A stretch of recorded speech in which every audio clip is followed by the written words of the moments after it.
Hello, everyone. Today's commentary concerns the growing corruption and dishonorability in our federal government, which threatens to destroy Canada.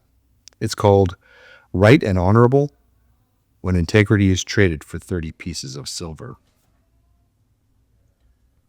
Western society is morally rotten, and it has been corrupted by capitalism. This requires rigid controls of personal freedoms, industry, and corporate funding. This is not a promise to make the lives of ordinary people better, but temporarily worse. This will be a world of severely constrained choice, less flying, less meat, more inconvenience, and temporarily more poverty. Assets will be stranded. Gasoline cars will be unsellable, and inefficient properties will be unrentable. That's a quotation from Mark Carney's first book called Values, Building a Better World for All. In parliamentary tradition, particularly within the Westminster system in England and Canada, the terms honorable and right honorable once meant something. They were more than just honorifics denoting respect, status, or specific roles within government or parliamentary contexts. Their historical significance is deeper than that. It stems from ancient customs rooted in the highest traditions of nobility, governance, and protocol. Not so long ago, it meant that a cabinet minister or other parliamentarian faced with an ethical scandal would have to take a leave of absence from their post or even resign, pending the outcome of a full investigation into the alleged controversy. Then came Justin Trudeau, who skated through a half-dozen parliamentary ethics violations like Connor McDavid weaving through helpless defenders. He was political Teflon. Nothing stuck to him, right down to the very end when he walked off into the sunny ways of his retirement with a huge personal fortune amassed during his decade in office and an $8 million taxpayer-funded golden parachute. All of that was tortuous enough, but now, enter his successor, the Right Honorable Mark Carney. After months of dodging questions and hiding behind vague platitudes about climate leadership, Prime Minister Carney's official conflict of interest screen was just released by the Ethics Commissioner. What it reveals is nothing short of staggering. Not 5 entities, not a dozen, but 103. That is how many corporate and financial interests Carney has quietly acknowledged are too conflicted for him to touch. The epicenter of this web is Brookfield Asset Management, or BAM, the $1 trillion global investment firm where Carney was vice chair before walking straight into Canada's top political office. The very same Brookfield that owns energy projects, pipelines, nuclear companies, real estate empires, and carbon offset schemes. You name it, and they have a piece of it. Now, they have a former executive running our country.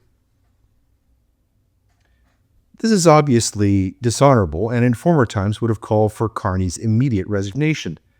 He is not only enmeshed in over 100 conflicts of interest, he lied about them publicly. Despite this, we are told that it is all perfectly legal. We are told that Carney has recused himself. Here, once again, is the leftist distinction between what is legal and what is right. But what this disclosure shows is something much bigger. A government captured by finance, a prime minister with deep ongoing entanglements in the very sectors his policies now enrich, and a climate agenda that begins to look a whole lot like a money-printing operation for the self-styled global elites. And the deeper we plumb the depths of Carney's ethics disclosure, the clearer the corruption becomes. What has been framed as climate leadership is in reality a tightly wound web of commercial interest cloaked in green scam rhetoric. The 103-entity conflict of interest screen, ostensibly a shield against impropriety, instead serves as a roadmap of how thoroughly the Prime Minister's office is beholden to the global green finance complex built around Brookfield Asset Management. As of the first quarter of 2025, Brookfield reported $125 billion in assets under management in its renewable power and transition segment. That figure represents 12.5% of its total $1 trillion portfolio. It alone encompasses most of the entities on Carney's ethics screen, almost 60%, even after accounting for redundancies. And these are not passive holdings. They are the very projects, technologies, and subsidy-eligible vehicles which Carney oversaw directly as vice chair of Brookfield and as co-lead of its $15 billion Global Transition Fund. Brookfield's renewables portfolio is vast. It includes nearly 42 gigawatts of installed capacity globally in wind, solar, hydroelectric, and storage, with a 200-plus gigawatt development pipeline. A significant portion of this is owned or operated through the same SPVs and subsidiaries on the Carney conflicts list. Notable entries include Scout Clean Energy, $1 billion, Urban Grid, $650 million, and Standard Solar, $540 million. These acquisitions were all completed while Carney was still at Brookfield, and they continue to generate revenue from U.S. and Canadian subsidy frameworks programs now warped by the very government Carney leads. Brookfield Renewable Partners LP, the sector flagship, holds about $95 billion in total assets and generated $315 billion in funds from operations in the first quarter of 2025 alone. The firm plans to add another 8 gigawatts in capacity this year, expansion that is partly subsidized through the same green transition policies Carney has promoted both in office and as a private climate finance advocate. So the line between public and private interest blurs even further when examining the entities categorized under the energy transition banner: nuclear, carbon capture and storage, or CCS, and the so-called e-fuels. Carney's screen includes Brookfield's recent $8 billion acquisition of Westinghouse Electric Company, a nuclear power behemoth now positioned to benefit from Canada's federal nuclear incentives and SMR, or Small Nuclear Reactor, program. Other flagged investments like Entropy and Carbon TerraVault fall directly into carbon credit and offset schemes, markets heavily influenced by federal regulation and incentive design. Let us all stop pretending that this is okay. What we are witnessing here is not just conflicts of interest. It is a complete merger of state power and corporate ambition, all dressed up in the language of moral urgency. The Ethics Commissioner's so-called screen for Mark Carney? It is a joke, a checklist, a bureaucratic fig leaf meant to reassure us that everything is above board, honorable, except that it obviously is not at all. So here's the truth. Carney is policing himself. He is not the Right Honorable Prime Minister serving the Canadian people. He is a venture capitalist operating outside the rule of law, using the apparatus of the state to enrich himself and his globalist friends. He is required to recuse himself from any decisions that could benefit these conflicted 103 entities, many of which he helped create or oversaw as vice chair of Brookfield. So who decides if the Prime Minister is in conflict? Well, he does. Or more precisely, the Prime Minister's office does. The same PMO now drafting Dominic Barton-style focus groups to figure out how best to sell us, all on the green grift. There is no independent third-party oversight, no transparency on what is actually in Carney's so-called blind trust, no disclosure of the carried interest he may still receive from Brookfield's billions. Meanwhile, the policy levers of government are being pulled in exactly the direction Brookfield bet upon. Wind, solar, carbon capture, nuclear, every so-called transition sector that Brookfield spent years buying into is now flush with green subsidies, ESG guarantees, and taxpayer-backed investment shields. This is not the free market at work. It is rather a strategic payoff, engineered by someone who is now running one of the world's largest economies. Now, the Liberals will protest that none of this is illegal. That is the most damning part of it all. Legality cannot be the standard here. The standard must be what is right and honorable. The standard is integrity, and that is nowhere to be found. The scale of this overlap is not only huge, it is systemic. It is woven into the very fabric of Carney's climate policy. The same man who structured these funds is now the one signing off on the policies that make them all immensely profitable. And just when you thought this web of influence stopped at the Prime Minister's office, in walks Diana Fox Carney, economist, climate consultant, and spouse to the most powerful man in Canadian politics. While Mark Carney's direct financial entanglements with Brookfield are now public record, his wife's career trajectory paints an equally troubling picture. The same elite networks driving Canada's green spending are profiting in parallel from behind the curtain. Mrs. Carney currently holds a senior advisory role at Eurasia Group, the New York-based geopolitical risk consultancy that has become a global powerhouse. It shapes global ESG narratives. It is also the same firm where the nefarious Gerald Butts, Trudeau's longtime fixer and architect of the Liberal climate playbook, now serves as vice chair. Add in former CBC journalist Evan Solomon and conservative stalwart John Baird, and you have a bipartisan firm stacked with Canadian political operators. Convenient? Perhaps. Coordinated? You decide. So what is this firm staffed with Liberal-era insiders receive in return? Well, you guessed right.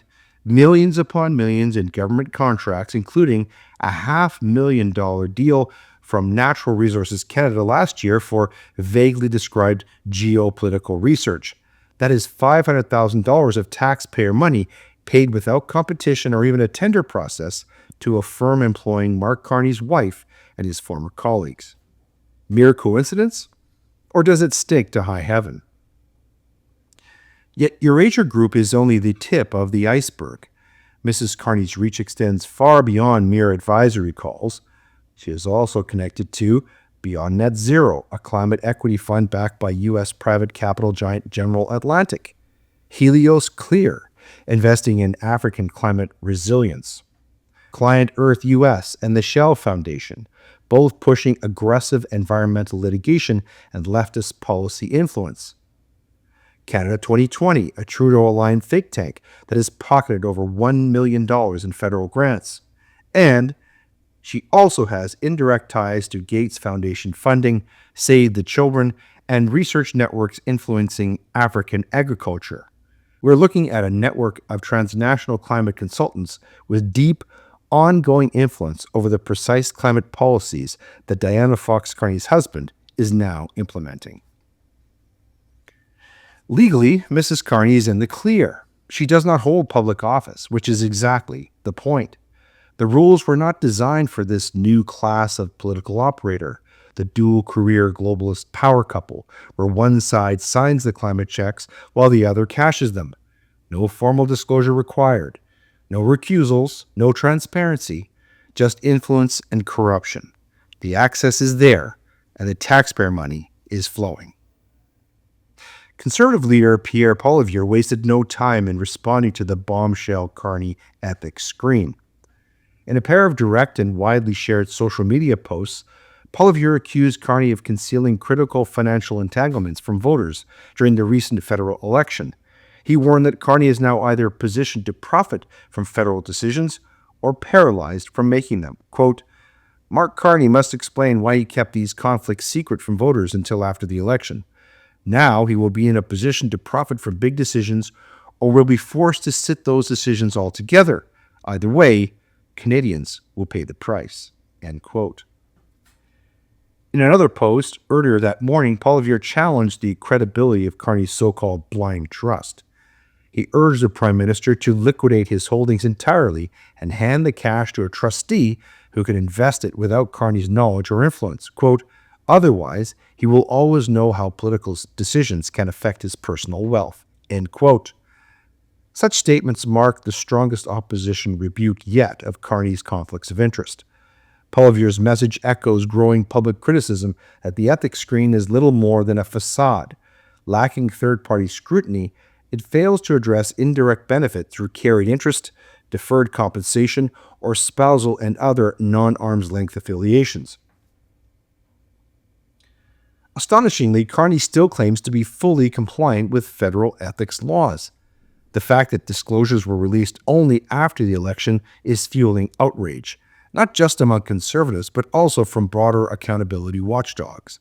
With over 100 entities now flagged, many of them tied to green energy, infrastructure, and climate finance, the same sectors receiving billions in federal spending, Poilievre has positioned himself as the voice of those demanding a full forensic audit of Prime Minister Carney's financial interests.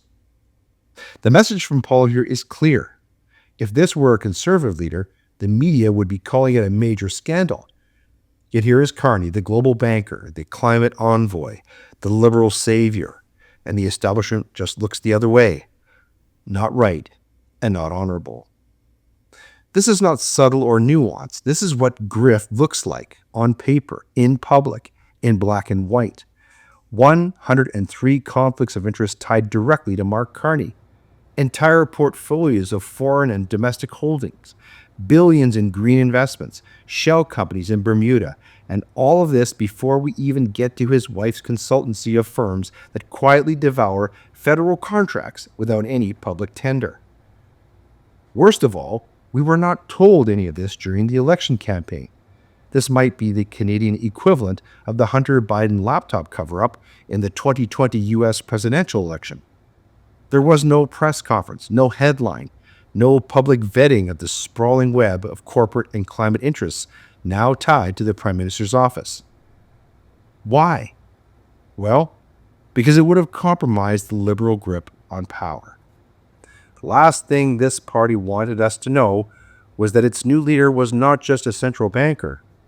He was the man with a bankroll of financial strings attached.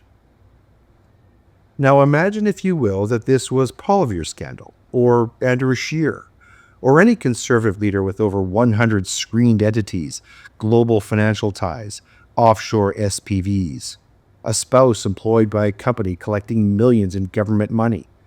The media would have gone berserk. The CBC and Global would be running news specials calling him compromised, unfit, a foreign agent, a traitor.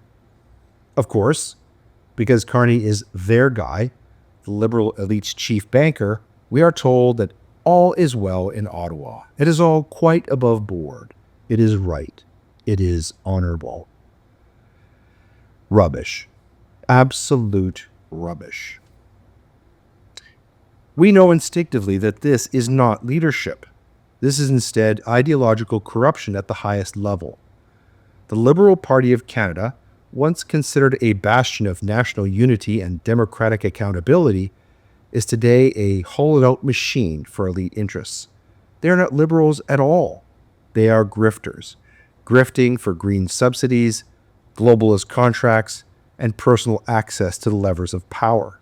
They have no principles left, just consultants, contracts, and a taxpayer-funded narrative to keep the big con going. Well, have you had enough yet, Canada? Did you vote for this? Were you told the truth? Now, the entire climate agenda, the whole just transition, looks more like a get-rich scheme for the political class than any serious public mission. And if this all sounds too speculative to imagine, then consider but one concrete example to illustrate the point.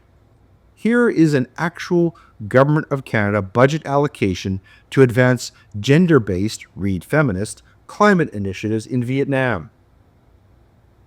World University Service of Canada, $9,750,000, dated March the 7th, 2025. Not-for-profit organization or charity, agreement, Advancing Growth, Innovation, and Leadership for Enterprises, acronym AGILE. The grant would then help leveraging gender-responsive climate finance, providing trainings and support services, and other local women's business support organizations to strengthen their capacity to translate between gender and finance to promote gender lens investing in Vietnam. Within the living memories of many Canadians, there once was a war in Vietnam to oppose aggressive communist expansion in that part of the world. Some 40,000 Canadians volunteered to fight in Vietnam, and at least 110 died there. Today, Canadian taxpayers are unwittingly funding radical Marxist propaganda in a country that survived the horrors of communism and came out the other side. Vietnam has wholly rejected communism and become an example of how the power of capitalism can transform a nation and its people. $10 million is being robbed from the pockets of Canadian taxpayers by the Carney government to promote communist green climate ideology in Vietnam. That is how insane the Carney regime is and how the green grift works in practice. That $10 million will be snapped up by Carney's globalist friends, and Mrs. Carney will earn the consultancy fee. So the truth about Prime Minister Carney's massive financial interests has finally emerged. But it appears that Canada's Ethics Commissioner, just as was done repeatedly with Justin Trudeau, is going to grant the benefit of the doubt and permit Carney to self-regulate his own massive conflicts of interest. What kind of screen is the Commissioner demanding of Carney anyway? Well, it appears to be fully porous, allowing Carney plenty of room for movement. It permits him to participate in broad matters relating to his companies, quote, unless those interests are disproportionate to the other members of the class, end quote, whatever that means. Allowing Carney to self-regulate his own conflicts of interest is a recipe for disaster for a prime minister who is already expanding his own power within the prime minister's office. Pierre Poilievre was not so generous as the ethics commissioner. He rightly demanded that Carney sell off his assets and allow a truly blind trust to reinvest them in companies without revealing to Carney which ones were chosen. Poilievre's demeanor was restrained and lacked any hint of outrage, which I found shocking. He did not even express disbelief over Carney's arrogance and dishonesty, or criticize the ethics commissioner for suggesting that Carney be allowed to regulate his own extensive conflicts of interest. This entire episode calls to mind the philosophy of Ayn Rand, who wrote the ponderous but prescient novel Atlas Shrugged in 1957. The plot is about how the media, academia, politicians, and corporate grifters work together to seize wealth and harness the productivity of men of the mind.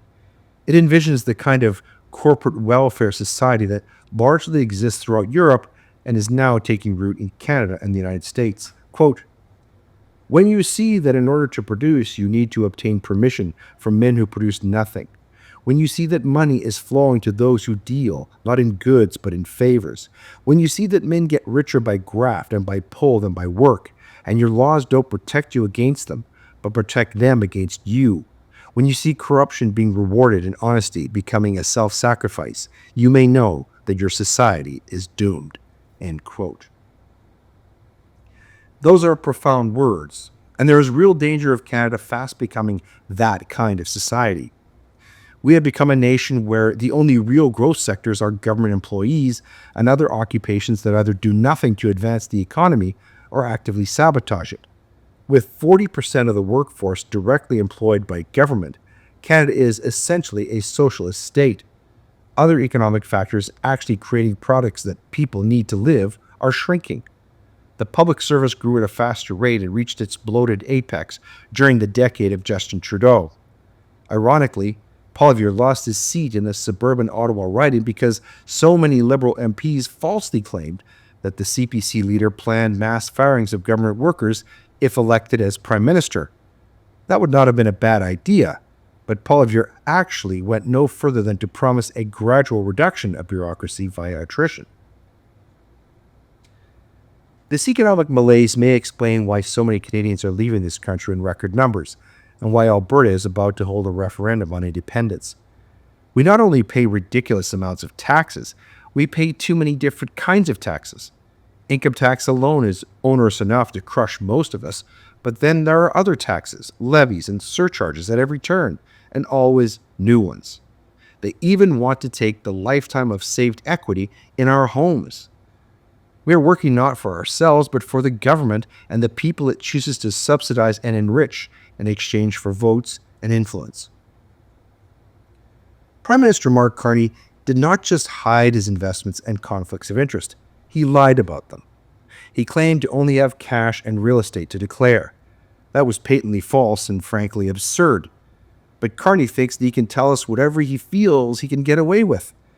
What is perhaps most tragic about the boomers who bought into Carney's bogus elbows up campaign slogan is that they will be the ones most impacted by the home equity tax that Carney is certain to introduce as early as the spring of 2026. Carney is not about free enterprise any more than he is about free speech, a basic liberty that this Prime Minister has also pledged to destroy with the revised Online Harms Act that Trudeau tried to foist onto the Canadian public through the smoke and mirrors of child safety, misinformation, and disinformation. Carney is instead all about reducing economic opportunity for average people, ceding advantages for the elites, winding down national objectives in favor of globalist ones, and creating a permanent subclass. A population reduced to starvation, destitution, and a subsistence standard of living emblematic of communist regimes around the world throughout history. It is no longer credible to say that Carney is better than Trudeau. He is worse. Much worse. Trudeau at least pretended that deficits were temporary. Carney has made them permanent and more dangerous. This is a betrayal of the fiscal stability that Canadians were promised. If we care about our credit rating, our standard of living, or the future we leave for our children, then we must alter course. That begins by removing a government unfit to do the job. Canada and its leaders once set an example for other nations, but those days are now long gone. The warning signs, soaring debt, declining productivity, and diminished global standing are everywhere. Only a rebirth of truth, of integrity, and honor in public politics can save us. None of that is forthcoming from Mark Carney and his government anytime soon. They have instead sold their honor and the future of the Canadian people for a few shiny pieces of silver. We close with a quotation from Vladimir Ilyich Lenin from 1921, which reads, "How to destroy the West. Corrupt the young, get them away from religion, encourage their interest in sex, make them superficial by focusing their interest in sports, sensual entertainments, and trivialities. Always preach true democracies, but seize power as fast and ruthlessly as possible. Encourage government extravagance, destroy its credit. Produce fear with rising prices, inflation, and general discontent. Encourage disorders and foster a lenient attitude toward disorders. By specious argument, cause the breakdown of the old moral virtues, honesty, sobriety, and self-restraint. Cause registration of firearms to leave the population defenseless." End quote.